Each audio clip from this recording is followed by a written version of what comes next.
अस्सलाम वालेकुम नाज़रीन, आप देख रहे हैं program the review Kamran Yusuf और शहबाज राना के साथ। द रिव्यू में हम पाकिस्तान की मईशत, खारजा अमूर और नेशनल सिक्योरिटी से जुड़े मामलात पर बात करते हैं। बिजली की कीमतों की अगर आप बात करें तो गुज़श्ता 2-3 सालों में उसमें बेपनाह इजाफा हुआ है। इस कदर इजाफा हुआ है कि अब बिजली के बिल अदा करना, खास करके मौसम गर्मा के अंदर आवाम के लिए इंतहाई मुश्किल होता जा रहा है और कई केसेस में तो इवन नामुमकिन भी होता जा रहा है। दूसरी तरफ जो हुकूमत है वो मुख्तलिफ दावे तो करती रही है और ये कहती रही है कि वो कोशिश कर रहे हैं कि बिजली की कीमतों में कमी की जाए और मुख्तलिफ जो इस हवाले से तजावीज़ हैं वो भी सामने आती रही हैं। लेकिन जब जब कोई ऐसी तजवीज़ जिससे आवाम को फ़ायदा हो तो उसकी राह में या तो फाइनेंस मिनिस्ट्री या फिर जो इंटरनेशनल मॉनेटरी फंड है वो आड़े आ गया। लेकिन आज हम डिस्कस करने जा रहे हैं एक दफ़ा फिर एक जो प्रपोजल है वो अंडर डिस्कशन है गवर्नमेंट की तरफ से कि कैसे बिजली की कीमतों में कमी की जाए। अब ये तजवीज़ है, क्या ये मुमकिन हो पाएगा? क्योंकि हमें भूलना नहीं चाहिए कि इस वक्त पाकिस्तान IMF के प्रोग्राम में है और इस तरह की जो तजवीज़ आती है तो उसके लिए IMF की मंजूरी बहुत ज़रूरी है। तो शहबाज, सबसे पहले चलें, ये मंजूर प्लान होता है या नहीं होता वो अलग बात है, प्रपोजल है क्या, अगर उस पर रोशनी डालें तो। कामरान, आपको पता है कि वज़ीर-ए-आज़म शहबाज शरीफ भी और जो पावर मिनिस्टर हैं वो बारहा ये ऐलान कर चुके हैं कि हम बिजली की कीमतों में कमी करेंगे।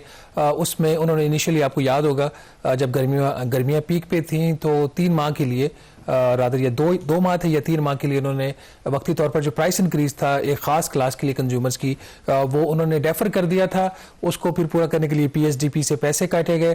फिर अभी इनका एक जो इनिशिएटिव है मिलिट्री का और फेडरल गवर्नमेंट का वो अंडर इम्प्लीमेंटेशन है, जिसमें ये पावर परचेज एग्रीमेंट्स जो हैं इंडिपेंडेंट पावर प्रोड्यूसर्स के उनके साथ नेगोशिएट कर रहे हैं, जिसमें अभी तक फोकस इनका 1994 के और 2002 की पावर पॉलिसीज हैं उनके ऊपर इनका फोकस है। बट वहां से कोई इनको मेजर रिलीफ नहीं आ रहा। जो मेन प्रपोजल नाज़रीन अब सामने आया है और ये हम रिव्यू एक्सक्लूसिव आपके लिए लेके आ रहे हैं कि पावर डिवीजन ने वफाकी हुकूमत को ये प्रपोज किया है कि बिजली के बिलों के ऊपर जितने भी टैक्सेस और ड्यूटीज हैं उनको ख़त्म कर दिया जाए या उनको उस हद तक रिड्यूस कर दिया जाए, जो कि एक टेक्निकल एक रिक्वायरमेंट है। उससे टैक्सेस और ड्यूटीज को ख़त्म करने से या कम करने से बिजली की फी यूनिट जो कीमत है वो 4 रुपये 80 पैसे कम की जा सकती है। लेकिन इसके लिए हुकूमत को 6 जो मुख्तलिफ इकसाम के टैक्सेस हैं उनको एबॉलिश करना पड़ेगा। प्रपोजल ये है कि जो अभी बिजली की बेस टैरिफ प्राइस है तकरीबन 35 रुपये फी यूनिट पड़ जाती है,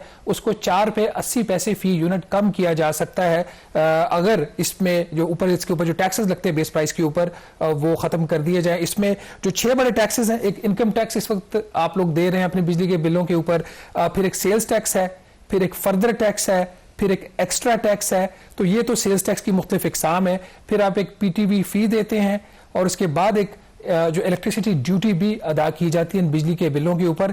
ये उसके अलावा जो मुख्तलिफ surcharges, quarterly fuel adjustment, monthly fuel adjustment जो कंज्यूमर्स पे करते हैं, तो अगर ये 4 रुपये 80 पैसे फी यूनिट तकरीबन बिजली की कीमत कम करनी हो तो इसका जो इम्पैक्ट आएगा फिजिकल, जिसकी वजह से ये प्रपोजल थोड़ा सा अभी जो इनिशियल स्टेज के ऊपर इसको जो है रेजिस्टेंस आ रही है, उसका इम्पैक्ट बनता है कोई 580 अरब रुपया। ये 580 अरब रुपए अगर हिट लेने को हुकूमत तैयार हो जाए, ये टैक्सेस खत्म कर दिए जाए तो 4 रुपये 80 पैसे फी यूनिट बिजली की कीमत कामरान कम हो सकती है। इसमें एज यूजुअल जैसे आपने बोला कि जो चीज़ जिसके ऊपर रेवेन्यू इम्प्लीकेशन हो वो IMF के प्रोग्राम के अंदर रहते हुए आप इम्प्लीमेंट नहीं कर सकते। अब इसका उन्होंने जो प्रपोजल दिया है कि अगर ये 580 अरब रुपया यहाँ से कम होगा एक साल के अंदर, तो पैसा कहाँ से आपने लेना है।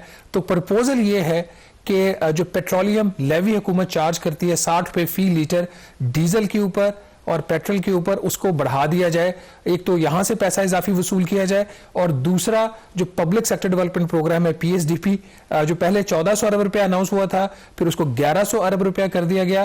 तो पेट्रोलियम लेवी का रेट बढ़ाने के बाद जो बाकी पैसा रह जाएगा, जो शॉर्टफॉल आएगा अगेंस्ट 580 अरब रुपया, तो वो उतना ही आप PSDP काट दें। तो ये इनका प्रपोजल है। एक चीज मुझे बताएं कि पेट्रोलियम लेवी नाम है तो बेसिकली टैक्स ही, फर्क इतना है कि वो डायरेक्ट जो वफाकी खजाना है उसमें जाता है, सूबों में वो तकसीम नहीं होता। तो अगर तो वो जो हम कह रहे हैं जो इजाफी टैक्सेस हैं ख़त्म करके तकरीबन 5 रुपये का रिलीफ मिल जाता है, लेकिन दूसरी तरफ से आप पेट्रोलियम लेवी इंक्रीज कर देंगे तो फिर फ़ायदा क्या होगा इसका? एक तो इसकी वजाहत ज़रूरी है। नहीं तो फायदा ये हो गया ना कि सरदार अवैस लगारी कहेंगे कि मैंने बिजली की कीमत कम कर दी, वज़ीर आज़म शहबाज शरीफ साहब कहेंगे कि मैंने बिजली की कीमत कम कर दी, लेकिन जो आपका दूसरा कंज्यूमर है, जो फ्यूल कंज्यूमर है, वो सफ़र करेगा। और ये एक बैड प्रपोजल इसलिए भी है कि बिजली जो इस्तेमाल करे चले वो टैक्स दे रहा है।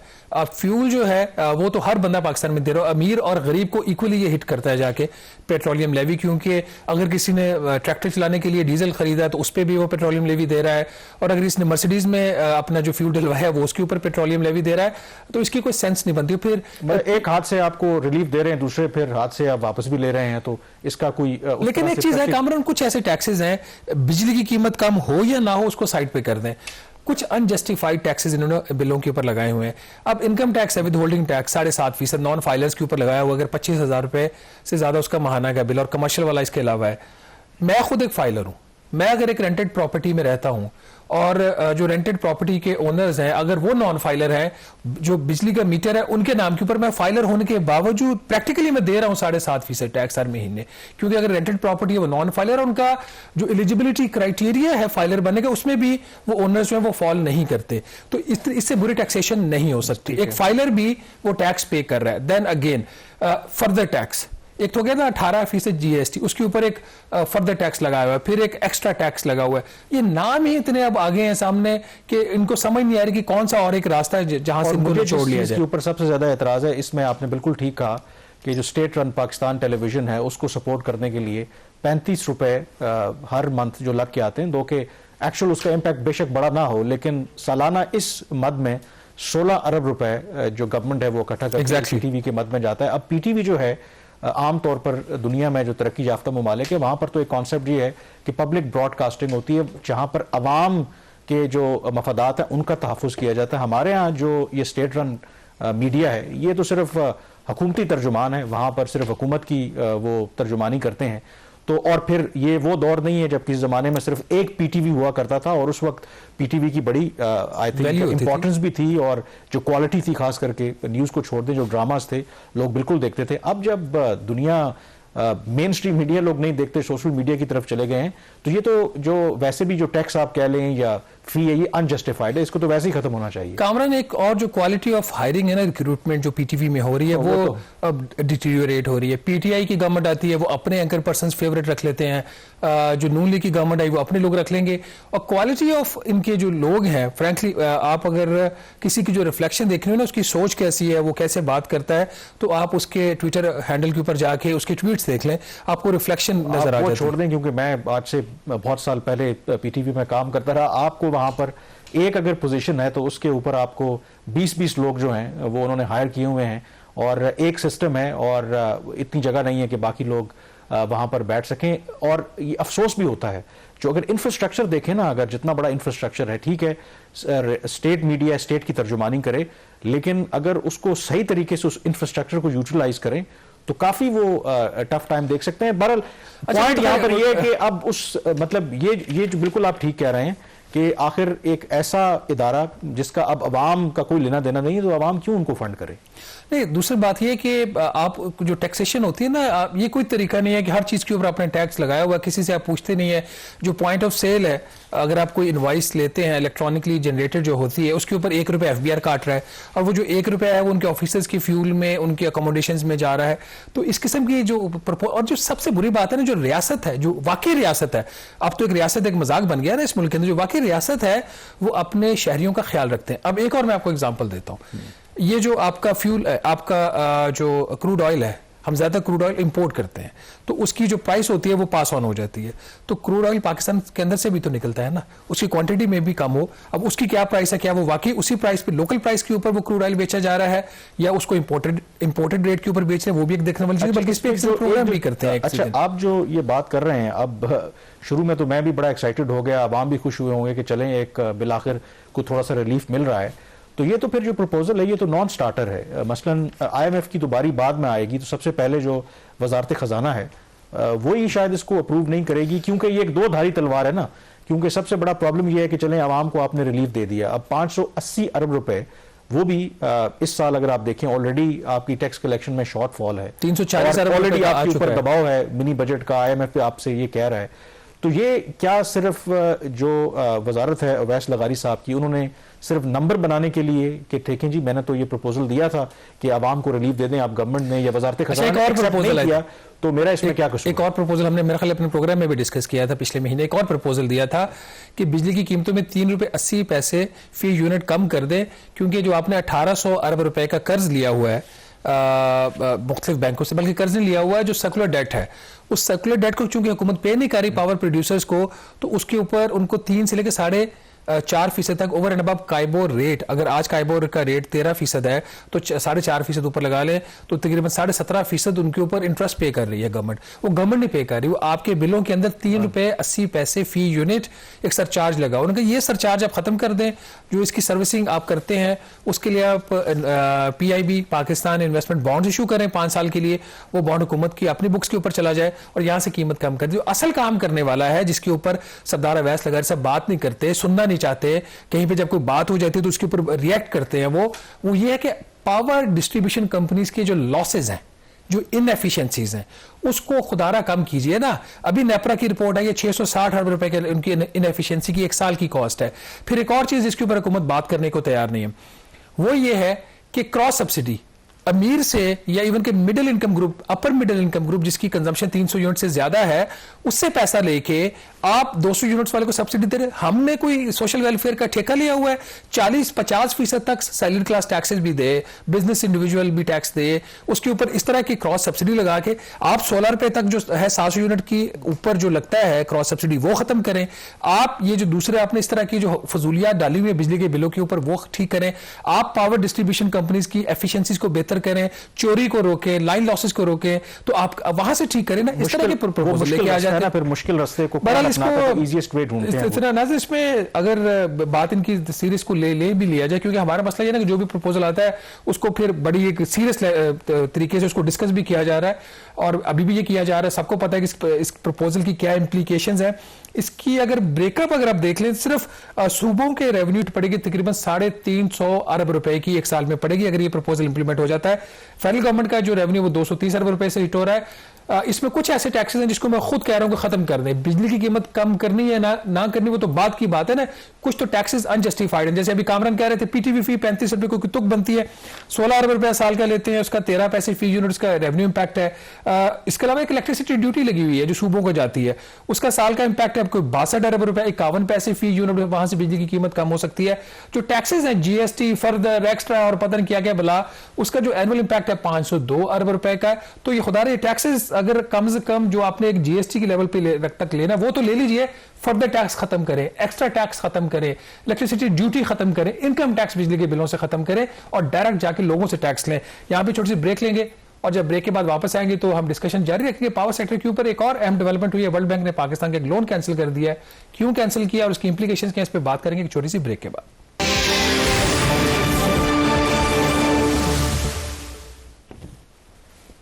जी, ब्रेक के बाद एक दफ़ा फिर आपको खुशामदीद कहते हैं। पावर सेक्टर के हवाले से बात कर रहे हैं और उस तजवीज़ पर हमने बात की जो वजारत तवानाई की तरफ से आई कि कैसे तकरीबन 5 रुपए फी यूनिट बिजली की कीमत में कमी की जा सकती है, प्रोवाइडेड कि अगर फाइनेंस मिनिस्ट्री, IMF और जो बाकी वजारतें हैं रेलेवेंट वो उसको अप्रूव करती हैं।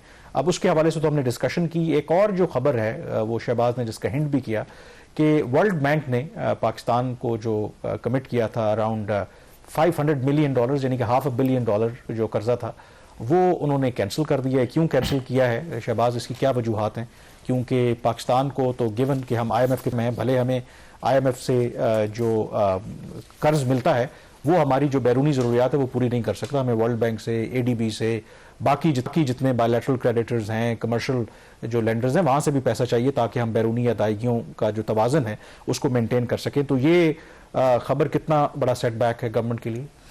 देखिए, शायद इनके लिए इतना सेटबैक नहीं था, क्योंकि इनकी जो इस साल की जो रेवेन्यू एस्टिमेट्स, इनके जो लोन एस्टिमेट्स है वर्ल्ड बैंक, उसमें इन्होंने उसको अकाउंट फॉर नहीं किया हुआ था, इसके एक पार्ट को। दूसरी चीज़ उसके ऊपर भी बताते हैं, उसका इंपैक्ट इनको सीरियस आ सकता है। नंबर 1, इसका अगर बैकग्राउंड में जाएं, जून 2021 में वर्ल्ड बैंक ने पाकिस्तान के लिए एक प्रोग्राम अप्रूव किया, उसका नाम था program for affordable and clean energy. Again ये उस एनर्जी सेक्टर से रिलेटेड था, जिसका नाम था PACE, program for affordable and clean energy.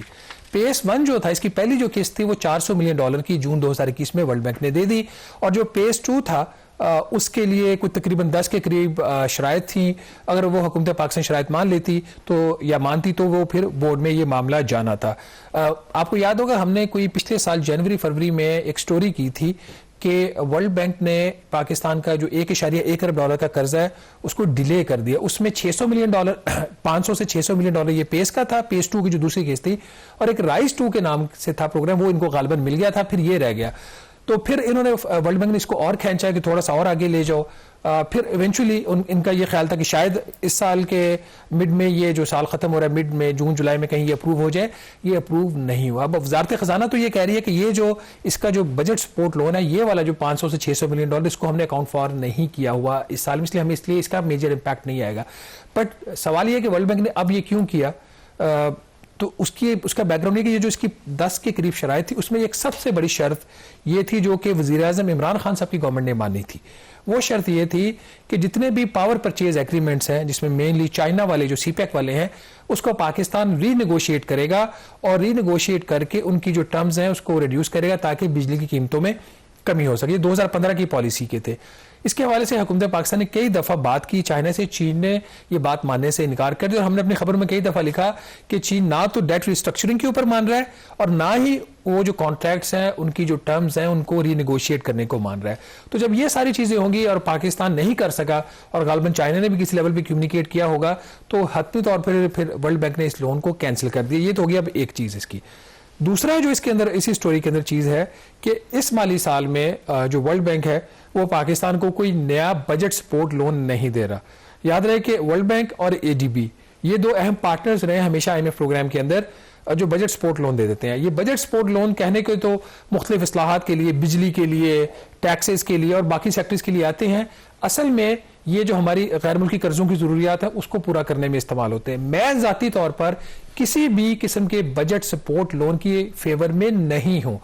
Pace 2 cancel हुआ है, बहुत अच्छा हुआ है। आगे इनको 2024-25 के माली साल में कोई वर्ल्ड बैंक नया बजट सपोर्ट लोन नहीं दे रहा। ये उनकी स्पोक्स पर्सन ने मुझे कंफर्म किया कि हम नहीं दे रहे।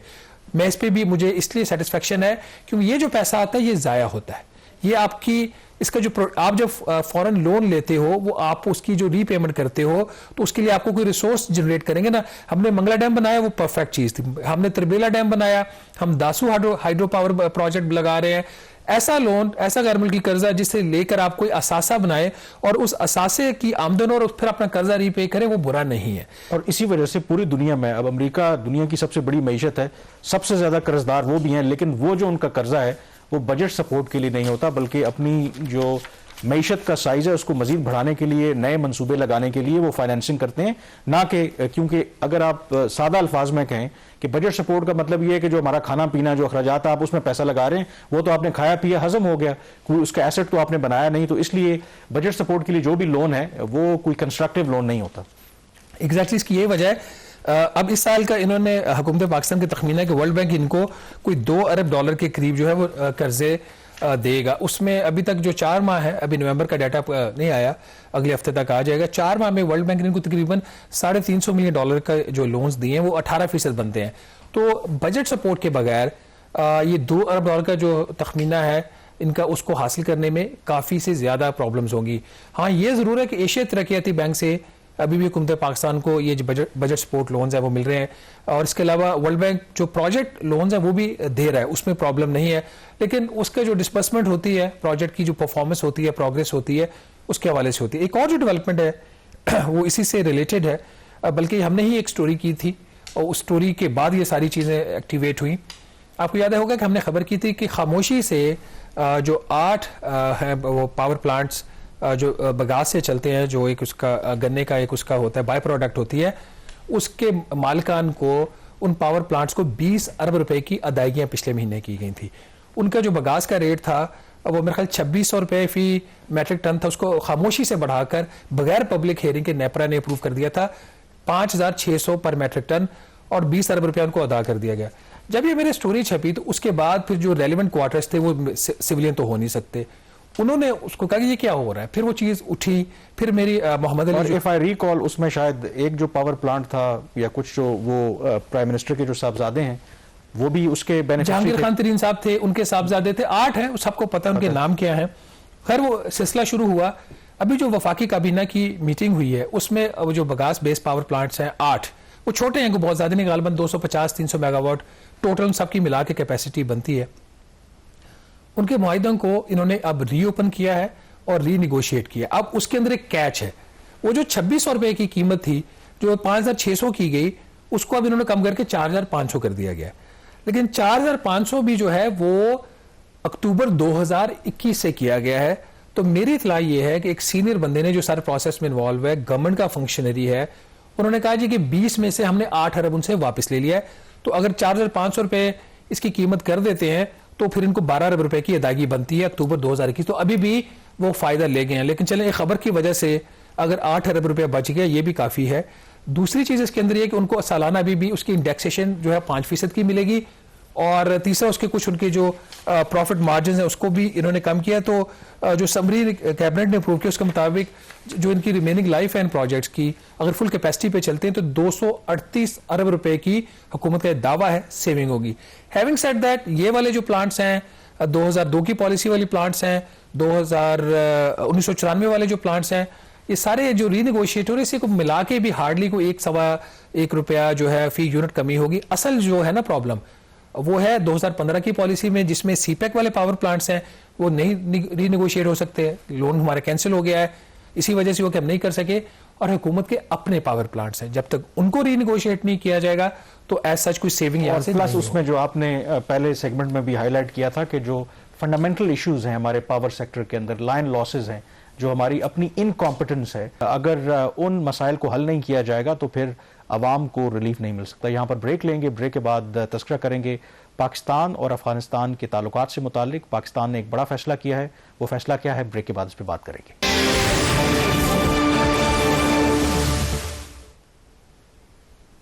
जी, ब्रेक के बाद एक दफ़ा फिर आपको खुशामदीद कहते हैं। पाकिस्तान और अफगानिस्तान के ताल्लुकात कशीदा हैं और उसकी सबसे बड़ी वजह पाकिस्तान का गिला है अफगान तालिबान की हुकूमत से कि जो सरहद पार से दहशतगर्दी होती है, दहशतगर्दी के जो ठिकाने हैं, उनको अफगान तालिबान की हुकूमत ने बावजूद पाकिस्तान के मुतालबात के ख़त्म नहीं किया। और इसकी वजह से दोनों मुआलिक के दरमियान ताल्लुकात में इस कदर कशीदगी बढ़ गई कि सिफारती सतह के ऊपर भी जो राब्ते थे वो ना होने के बराबर थे। पाकिस्तान ने तो जब खसूसी नुमाइंदे थे अफगानिस्तान से मुतालिक इस साल सितंबर में आसिफ दुरानी साहब ने इस्तीफ़ा दिया, तो उसके बाद तो पाकिस्तान ने गवारा तक नहीं किया कि उनकी जगह पे किसी को अपॉइंट किया जाए।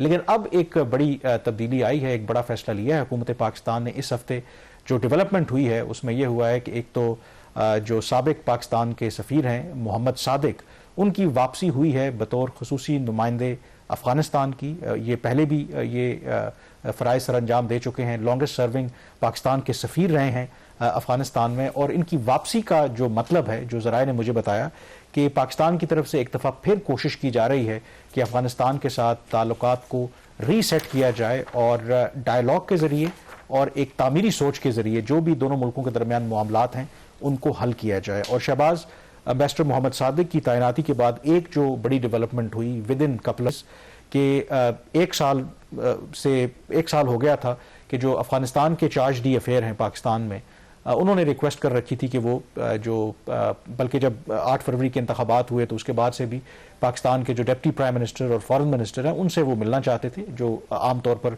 जो भी यहाँ पे डिप्लोमेटिक मिशंस के हेड्स होते हैं वो ऐसा करते हैं।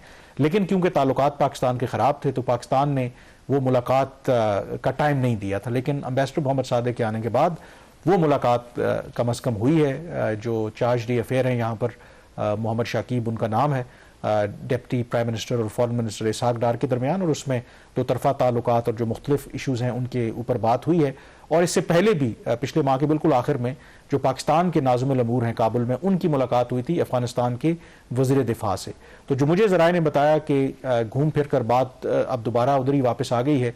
और शायद उसकी एक और बड़ी वजह यह भी है कि क्योंकि अमेरिका के अंदर जो अब तब्दीली आई है, ट्रंप आ रहे हैं, तो शायद फिर पाकिस्तान भी अपने आप को अब पोजीशन कर रहा है। तो मुझे जो पता चला है कि जो मोहम्मद सादिक साहब थे वो वापस उस तरह से नहीं आना चाहते थे। दो के बिहाइंड द सीन वो वैसे इन्वॉल्व थे सारे प्रोसेस में, लेकिन हुकूमत ने और जो लोग इस मामले को डील करते हैं उनको कन्विंस किया कि आप दोबारा आएँ, क्योंकि उनके कॉन्टैक्ट्स हैं अफगानिस्तान में अफगान तालिबान के साथ भी, कि एक दफ़ा फिर कोशिश करें कि किसी तरीके से इस मसले को जो वो हल किया जाए। कामरान, इसमें अगर आप दोनों पर्सनालिटीज़ को कंपेयर करें, दुरानी साहब को भी और सादिक साहब को भी, आपने दोनों के साथ काम किया हुआ है, तो क्या ये जो हमारा मसला अफगानिस्तान का, ये स्पेशल एनवॉय के चेंज करने से ही मसला हल होता है, या जो एनवॉय है उसका काम एक मैसेंजर का होता है? और अगर लेट्स से अगर यही एक फैक्टर है कि दुरानी साहब का जाना और सादिक साहब का आना, जिसमें आपने कहा दो इंपॉर्टेंट डेवलपमेंट्स हुई हैं जो कि रिकॉर्ड के ऊपर भी हैं, दोनों जो मीटिंग्स हुई हैं, तो किस हद तक पर्सनैलिटी के चेंज से ये मसला होगा? क्योंकि इशू तो बहुत डीप रूटेड है, और इतना डीप रूटेड और इतना मिसट्रस्ट है कि उसको रिवर्स करने में जो है वो काफ़ी टाइम लगेगा। वो क्योंकि अफगानिस्तान की अपनी स्टेटेड पॉलिसी है, हमारी अपनी स्टेटेड पॉलिसी है, तो चेंज ऑफ गार्ड जो है ये किस हद तक इसमें हेल्पफुल हो सकता है? देखें, बहुत फ़र्क पड़ता है पर्सनैलिटीज़ का, और डिपेंड करता है कि आपकी, क्योंकि जैसे मैंने बताया कि मोहम्मद सादिक जो हैं वो लॉन्गेस्ट सर्विंग पाकिस्तान के एम्बेसडर थे, 8 साल तक वो एम्बेसडर रहे, और उनके क्रेडिट पर एक बात जाती है, क्योंकि पाकिस्तान पर ये इल्ज़ाम लगता है कि हम अफगानिस्तान में सिर्फ एक ग्रुप को सपोर्ट करते रहे, यानी कि जो पश्तून हैं और जो नॉन पश्तून एलिमेंट्स हैं उनको कभी रीच आउट करने की कोशिश नहीं की। लेकिन जब एम्बेसडर सादिक पाकिस्तान के सफ़ीर थे तो पाकिस्तान की इस पॉलिसी में तब्दीली आई, और उनके वहाँ पर कॉन्टेक्स्ट की वजह से पाकिस्तान ने जो नॉन पश्तून एलिमेंट्स थे उनके साथ भी पाकिस्तान की जो रीच आउट है काफ़ी ज़्यादा बड़ी। फिर दोहा डील जब साइन हो रही थी उससे पहले भी सादिक साहब बड़े इन्वॉल्व थे, और इनके जो अफगान तालिबान की जो हाईएस्ट लीडरशिप है उनके साथ भी काफ़ी आप कह सकते हैं कि दुरानी साहब की अपॉइंटमेंट कब हुई थी? दुरानी साहब की अपॉइंटमेंट तो जब पीडीएम की गवर्नमेंट आई थी, मतलब इसी एस्टैब्लिश उस वक्त इसी आर्मी चीफ आसिम मुनीर साहब थे या बाजवा साहब थे? जो आसिम मुनीर साहब थे, चूंकि बीच में ये पोजीशन खाली भी रही, क्योंकि उसमें जो एम्बेसडर मोहम्मद सादिक हैं उनका एक इशू जो था वो ये भी था कि उस वक्त वो इख्तलाफ था उनको कि पाकिस्तान की उस वक्त जो पुरानी एस्टैब्लिशमेंट है जनरल बाजवा की उस पॉलिसी से कि हम बराह रास्त नेगोशिएट करें टीटीपी के साथ, उनका ये मौक़िफ़ था कि हमें अफगान तालिबान के ज़रिए इनके साथ नेगोशिएट करनी चाहिए, जो भी मैसेजिंग करनी चाहिए हम अफगान तालिबान से कहें, क्योंकि उस सरजमीन पर वो मौजूद हैं, अफगान तालिबान से कहें कि आप इनके साथ डील करें, हमें बराह रास्त उनके साथ बातचीत नहीं करनी चाहिए। इस पॉलिसी पर उनका इख्तलाफ था, इसी वजह से उन्होंने स्टेप डाउन किया। अब वो दोबारा वापस आए हैं, तो कोशिश है पाकिस्तान की कि किसी तरीके से मामला। लेकिन कामरान, इसमें जो एक आपने डोनाल्ड ट्रंप की प्रेसिडेंसी का जिक्र किया है, डू यू थिंक कि Afghanistan will be a priority agenda for Trump administration, given the fact कि जो मिडिल ईस्ट की सूरत हाल है, चीन उनका जो नंबर 1 इशू है, तो उसमें अफगानिस्तान और पाकिस्तान कहाँ फिट होते हैं? देखें, अफगानिस्तान और पाकिस्तान ये बिल्कुल तरजीह नहीं है अमेरिका की। अब इवन ट्रंप के आने से पहले भी बाइडन इंतजामिया के टाइम पे भी हमने देख लिया अमेरिकी अफवाज का इनखला हुआ, तो बिल्कुल प्रायोरिटी नहीं है। सिर्फ एक सूरत में जो इंटरेस्ट है अमेरिका का वो बिल्कुल रहेगा कि जो अफगानिस्तान अगर दोबारा वहाँ पर बदअमनी फैलती है, जैसे दाइश ने जो इसी हफ्ते 2 रोज़ पहले जो एक डेडली अटैक किया जिसमें हक्कानी नेटवर्क के बड़े एक आम रहनुमा खलीलुर रहमान हक्कानी, जो सिराजुद्दीन हक्कानी हक्कानी नेटवर्क के सरबराह उनके चचा हैं, और जलालुद्दीन हक्कानी जो हक्कानी नेटवर्क के सरबराह थे उनके ये भाई हैं, और ये हाई प्रोफाइल असैसिनेशन हुई है। दाइश ने उसकी जिम्मेदारी कबूल की है, और दाइश जो है उसका एजेंडा आपको पता है कि वो सिर्फ अफगानिस्तान नहीं है, पाकिस्तान है, अमेरिका, बाकी जगहों पर भी वो कहते हैं कि हम हमले करते हैं, और इस तरह के शवाहिद भी मिले हैं। तो अगर यहाँ से इस तरह की थ्रेट एमिनेट होती है तो उस सूरत में पाकिस्तान की यकीनी तौर पर एक इम्पॉर्टेंस है, काउंटर टेररिज्म एक इशू रहेगा। तो इसमें जो दूसरी एक और जो मैंने अभी जिक्र किया था डेवलपमेंट हुई है, जो खलीलुर रहमान हक्कानी की असैसिनेशन है, ये एक सिग्निफिकेंट डेवलपमेंट है, क्योंकि जब से अफगान तालिबान दोबारा इक़्तिदार में आए थे दाइश उनके खिलाफ हमले करती रही है, लेकिन हालिया सालों में जो खास करके इस साल उन हमलों में बहुत हद तक कमी आ गई थी, और अफगान तालिबान ये कहती रही है कि दाइश का उन्होंने बहुत हद तक खात्मा कर दिया है। लेकिन ये जो सिक्योरिटी ब्रीच हुआ है, जो उनकी वजारत थी जहाँ पर वो मौजूद थे और ख़ुद कुछ हमला आवर ने उन पर हमला किया और उसमें वो असैसिनेट हो गए। अब पाकिस्तान तो कोशिश कर रहा है कि ताल्लुकात को रीसेट किया जाए।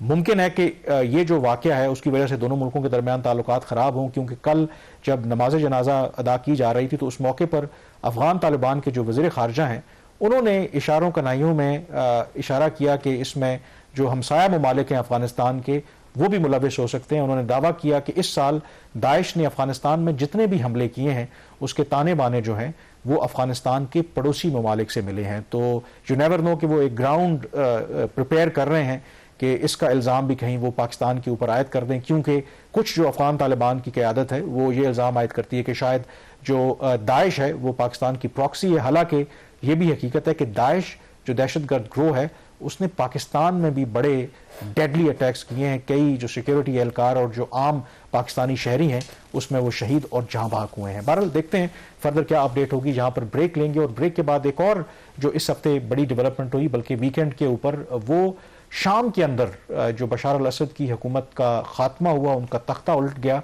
आगे क्या होगा इसके बारे में बात करेंगे, लेकिन इस ब्रेक के बाद।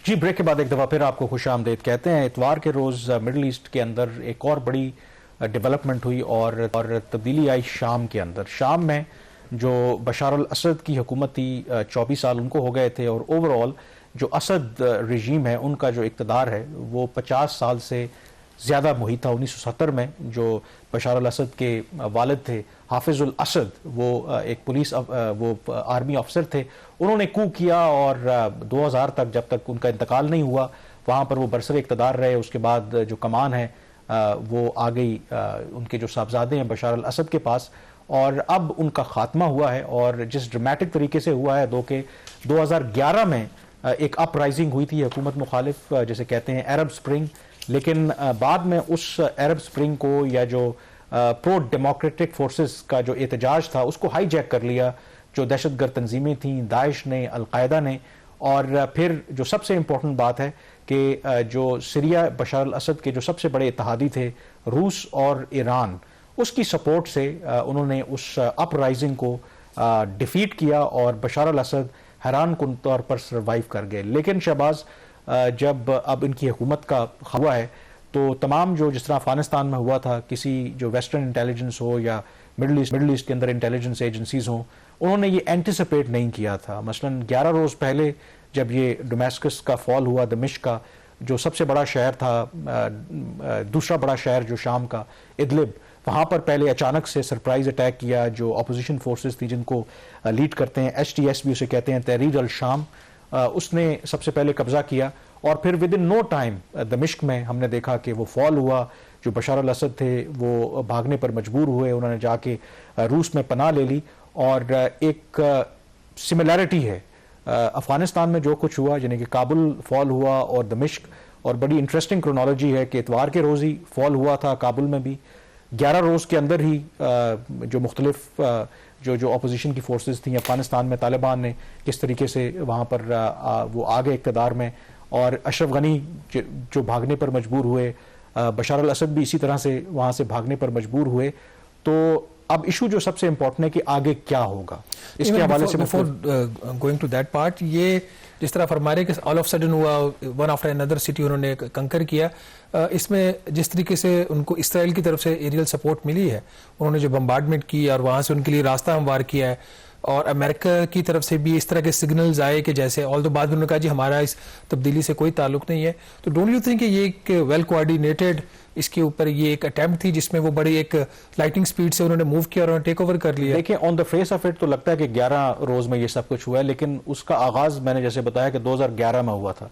एक अनसर्टेनिटी तो थी, लेकिन इसमें कोई शक नहीं है कि ये जो तहरीर अल शाम या जो अपोजिशन या बशार अल असद मुखालिफ जो वहाँ पे ग्रुप हैं, उनको सपोर्ट CIA भी कर रहा था। एंड डोंट फॉरगेट कि सबसे जो इंपॉर्टेंट रोल प्ले कर रहा था तुर्की ने बड़ा अहम रोल प्ले किया। आप समझ लें कि तुर्की के लिए शाम ऐसे ही है जैसे पाकिस्तान के लिए अफगानिस्तान है। जैसे हम पर यह आता है कि हमने अफगान तालिबान को जिस तरीके से सपोर्ट किया, तो on the face of it लगता है कि ये बड़ा जल्दी में हुआ, लेकिन कहा यह जाता है कि वेल कोऑर्डिनेटेड था। और उसमें जो सबसे इंपॉर्टेंट रोल प्ले किया कि रूस इस वक्त प्री ऑक्यूपाइड है यूक्रेन में, ईरान को जो हालिया सेटबैक हुआ है, जो एक्सेसिव रेजिस्टेंस कहते हैं, जो उनके ग्रुप्स वहाँ पर ऑपरेट कर रहे हैं, उनको गजा के अंदर हमास हो, लेबनान के अंदर हिजबुल्लाह हो, उनको बहुत ज़्यादा सेटबैक मिला। फिर ये जो एक क्रिटिकल पॉइंट है, आपने इसराइल के ऊपर मैं आऊँगा, सीरिया जो है वो सबसे अहम सप्लाई रूट था। जो हिजबुल्लाह को जो भी ईरान वेपन सप्लाई करता था वो शाम के ज़रिए करता था। तो जो इसराइल ने क्या काम किया है कि इसराइल ने जैसे ही ये फॉल हुआ असद रजीम का, तो उसके बाद उन्होंने बिल्कुल, जो इसराइल कहता है कि उन्होंने अपनी तारीख की सबसे ज़्यादा बड़ा एरियल ऑपरेशन किया है कुछ 450 के करीब उन्होंने वहाँ पर जो हदफ हैं उनको निशाना बनाया है, जो उनके मिलिट्री इंस्टॉलेशंस हैं, जो नेवल बेसिस हैं, जो उनके फाइटर जेट्स हैं, उनको बेसिस हैं, उनको मुकम्मल तौर पर तबाह कर दिया। और फिर गोलान हाइट्स जो सीरिया का इलाका था 1967 की जो अरब इजराइल वॉर थी उस पर उन्होंने कब्जा किया। फिर बीच में एक बफर जोन था जहां पर यूएन की फोर्सेस डिप्लॉय थी, अब वहां पर भी जो इजरायली फोर्सेस हैं वो पहुंच गए हैं। तो कुछ लोगों का ये ख्याल है कि ये जो रजीम चेंज वहां पे हुआ है इसमें भी कोई शक नहीं है कि वहां पर जो असद रजीम था उसके खिलाफ जो इल्जामात हैं बहुत ज़्यादा उन्होंने वहां पर लोगों पर जुल्म किए। जब मौका था निगोशिएट करने का, जब देखा कि पॉपुलर अपराइजिंग हो रही है और एक अटेम्प्ट भी हुई दोहा में कि आखिर निगोशिएट कर लिया जाए अपोजिशन की जमातों के साथ, बशार अल असद को गिव एंड टेक करके मामलात को तरीके से हल कर रहे हैं। लेकिन जो डिक्टेटर्स होते हैं आपको पता है कि वो अपनी शिकस्त नहीं मानते, जिसकी वजह से उन्होंने पूरे मुल्क की जो सलामती है उसको दांव पर लगा दिया। लेकिन इसका जो नेट अब जो नुकसान है वो आप देख सकते हैं कि सीरिया के अवाम तो इस तब्दीली से खुश हैं। आज भी जुमा था, वहां पर बहुत बड़ी तादाद में लोग बाहर निकले, उन्होंने सेलिब्रेट किया। लेकिन सवाल सबसे बड़ा यह है कि क्या शाम जो है इस सारी तब्दीली के बाद एक यूनाइटेड कंट्री रह सकेगा? अगर आप इसराइल को देखें वो तो चाहता है कि शाम जो है वो बस एक टूटा फूटा मुल्क हो, एक यूनाइटेड सॉवरन कंट्री ना रहे, क्योंकि उसकी सरहदें उसके साथ मिलती हैं। सीरिया की जो पॉलिसी रही वो ईरान का सपोर्टर था और फ़लस्तीन के हक में भी वो बात करता था, इसराइल के लिए बहुत बड़ा थ्रेट था। तो ये इवॉल्विंग वहाँ पर सिचुएशन है और सीरियस आई थिंक सिचुएशन है। आप देखते हैं कि हालात किस करवट बैठते हैं। सबसे बड़ा चैलेंज वहाँ पर जो अपोजिशन की जमातें अब इक़्तिदार में आई हैं कि किस तरह का निज़ाम हुकूमत वहाँ पर होगा। एक खदशा ये भी है कि जिस ग्रुप ने अब वहाँ पर कब्जा किया है वो माजी में अलकायदा की एक शाख था, तो क्या वहाँ पर जो तर्ज हुक्मरानी होगा वो एक डेमोक्रेटिक होगा या जिस तरह अफगानिस्तान में हमें एक निज़ाम हुकूमत नज़र आता है उस तरह का निज़ाम हुकूमत होगा। देखते हैं आगे क्या होता है। प्रोग्राम द रिव्यू से इतना ही। कामरान यूसुफ और शहबाज राना को इजाज़त दीजिए। अल्लाह हाफिज़।